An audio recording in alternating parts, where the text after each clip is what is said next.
بسم اللہ الرحمن الرحیم۔ رات کو 11-12 بجے کے قریب میرے خلاف ایک جھوٹی اور بے بنیاد ایف آئی آر درج کی گئی ہے۔ میں سمجھتا ہوں کہ اس ایف آئی آر میں ہی یہ بات ثابت ہوتی ہے کہ یہ بے بنیاد اور من گڑت اور جھوٹی ایف آئی آر ہے۔ آپ ذرا پڑھیں، اس میں گواہان کی موجودگی بھی نہیں ہے۔ جو بندہ یہ کہہ رہا ہے کہ یہ چھین کے لے گئے مدعی، وہ بھی موقع پہ موجود نہیں ہے۔ اور یہ دیکھیں کہ دن کو 4:30 بجے کا انہوں نے واقعہ بیان کیا ایف آئی آر میں، تو دن کو 4:30 بجے میں اس علاقے کا ایم پی ہوں، کسی بندے نے بھی مجھے نہیں دیکھا۔ اور اتنی بے بنیاد ایف آئی آر انہوں نے درج کی ہے کہ میں سمجھتا ہوں کہ یہ پی ٹی آئی والوں کا ایک نعرہ تھا کہ انصاف ہوگا انصاف ہوگا، اور ایک عام بات ہے کہ انصاف وہ جو ہوتا ہوا نظر آئے۔ تو میں یہ کہتا ہوں کہ تمام جتنے بھی پاکستانی گجرانوالہ کے میرے بھائی ہیں، اس ایف آئی آر کو پڑھیں۔ اس ایف آئی آر میں نا انصافی ہوتی ہوئی آپ کو نظر آئے گی، نہ کہ انصاف ہوتا۔ ایف آئی آر میں بھی آپ کو نظر آ جائے گا کہ یہ ایف آئی آر کا متن آپ پڑھے کہ اس ایف آئی آر میں صاف نظر آتا ہے کہ انہوں نے بکھلاہٹ میں جلدی میں ایک پچھلے 5 دن پرانا ایک وقوعہ بنا کے جلد بازی میں انہوں نے یہ ایف آئی آر درج کی ہے، اور بکھلاہٹ میں درج کی ہے یہ ایف آئی آر، تاکہ ہم رات کو 11-12 بجے ایف آئی آر درج کر کے فوری طور پر اس ایم پی او کو گرفتار کر لیں۔ تو میں سمجھتا ہوں کہ کیا ان اوچھے ہتھکنڈوں سے آپ ہمیں اپنے حق کی بات کرنے سے روک سکتے ہیں؟ کیا اس طرح کی ایف آئی آر سے ہم اپنے شہریوں کی، اپنے ملک کی، اپنے قوم کے فائدے کی بات کرنا رک جائیں گے؟ میرے بھائیوں، نہیں، ایسا بالکل نہیں ہوگا۔ یہ حکومت اتنی بکھلاہٹ میں آ چکی ہے کہ ان کو اس بات کا بھی احساس نہیں ہے کہ کوئی بندہ صحیح بات کر رہا ہے، اس کی بات تو سنیں۔ میں کیا کہہ رہا ہوں؟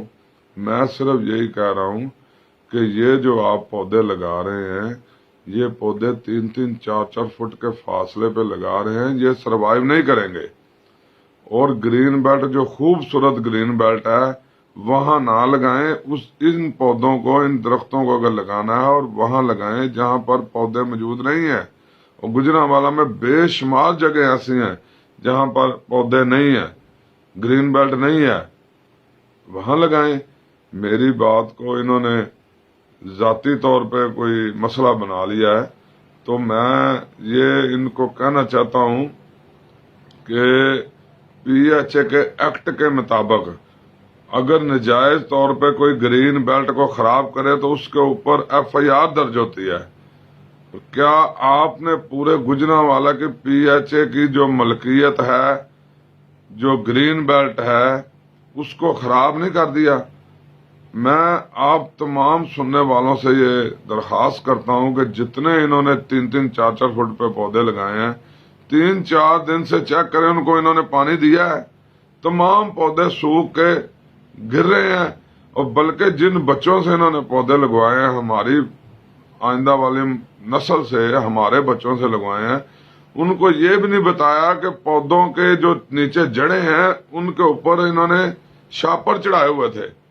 اور اتنی جلد بازی میں انہوں نے بیوقوفی کی ہے کہ 3-3 4-4 فٹ پہ تو گڑھے کھود کے لگائے ہیں، جو سارے ہی میرے خیال میں 80% تو اس وقت وہ مر چکے ہیں پودے۔ مگر اس سے اہم بات یہ جو انہوں نے شاپر چڑھائے ہوئے، بچوں نے شاپروں سمیت ان پودوں کو زمین میں لگا دیا۔ وہ جو گڑھے کھودے اس میں بچوں نے پھینک دیا شاپروں سمیت۔ تو کیا وہ نیچے سے ان کو ہوا خوراک نہیں ملے گی تو پھر وہ ختم ہی ہوں گے؟ میرا تو موقف یہی تھا کہ آپ پلاننگ کے ساتھ کام کریں، اس عوام کا کروڑوں کا نقصان نہ کریں۔ مگر انہوں نے میری بات کو الٹ سمجھا اور میری بات کو اپنی ذاتی توہین سمجھی، حالانکہ سارے پودے خراب ہو رہے ہیں، گر رہے ہیں، پورے شہر ہی دیکھ رہے ہیں۔ میڈیا کو میں کہتا ہوں آپ بھی چیک کریں، دیکھیں، سارے پودے خراب ہونا شروع ہو گئے ہیں. جو میرا موقف تھا وہ بالکل سچ ثابت ہو رہا ہے. تو میرا موقف تو یہی تھا. میں کب کہہ رہا تھا کہ آپ پودے نہ لگائیں؟ ہم تو خود پودے لگانے کے حامی ہیں. ہم تو خود کلین اینڈ گرین پروگرام کے حمایتی ہیں. سارے مسلم لیگ نون تو کلین اینڈ گرین پروگرام کے ساتھ تھی. ہم نے تو یہ پروگرام شروع کیا تھا. مگر انہوں نے انتظامیہ نے بھی اس وقت پی ٹی آئی کے کارکنان بن کر مسلم لیگ نون کے لوگوں کے خلاف جھوٹے مقدمے درج کرانا شروع کر دیے. تو کوئی بات نہیں ہے. آپ یہ نہ سمجھیں کہ ہم حق بات کہنے سے بعد آ جائیں گے. حق بات کہتے رہیں گے اور آپ کا ڈٹ کے مقابلہ کریں گے. جو آپ اس وقت شہر کا بیڑا غرق کر رہے ہو اس کے خلاف بھی آواز بلند کریں گے اور پھر شہریوں کو کہیں گے کہ آپ انصاف کریں. یہ پرچوں شرچوں سے ہم اپنی بات حق بات کو کہنے سے نہیں رکنے والے انشاءاللہ تعالی. اور ہم میاں نواز شریف، میاں شہباز شریف اور اپنے مسلم لیگ نون کے ساتھ تھے، ساتھ ہیں، ساتھ رہیں گے انشاءاللہ.